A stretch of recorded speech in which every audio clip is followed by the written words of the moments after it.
Juste avant le grand sommeil des Nécrons, le seigneur Ankar avait laissé derrière lui une vie de richesse et de gloire en tant que premier frère du pharaon de la dynastie Enkidamu. Il savait néanmoins qu'à son réveil, l'univers s'offrirait à nouveau aux siens.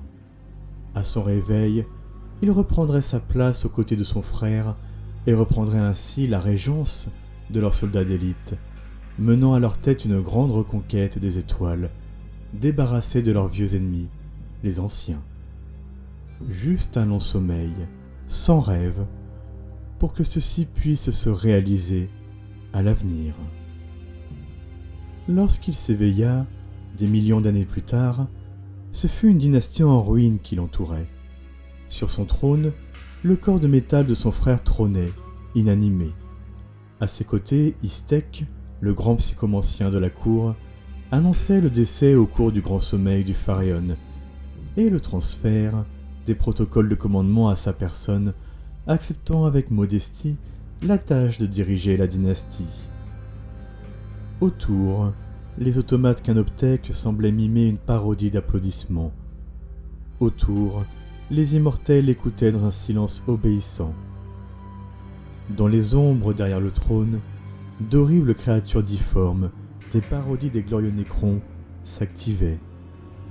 En s'endormant, le seigneur Ankar avait quitté une vie de gloire pour se réveiller en plein cauchemar. Et c'est alors qu'il décida de... C'est une figurine en plastique.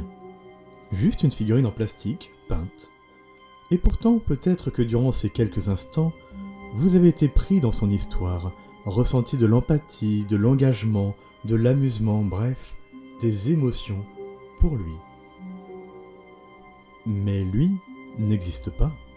Ankar n'est pas un être réel, et pourtant pendant quelques instants vous pouvez croire à son existence, vous mettre à sa place, voir le monde à travers ses yeux.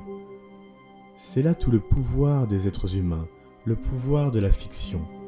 Notre esprit, pendant quelques instants, peut s'illusionner et croire à ce que nous imaginons à travers ce que nous lisons, écoutons, regardons. Je trouve cette capacité de l'humanité à croire absolument magnifique, et c'est celle-ci, entre autres, qui me donne envie de raconter des histoires, comme ici, sur cette vidéo, sur cette chaîne. C'est par passion et amusement que je me suis lancé là-dedans, parce que, pourquoi pas, je me disais, si une centaine de personnes m'écoutent, c'est déjà incroyable.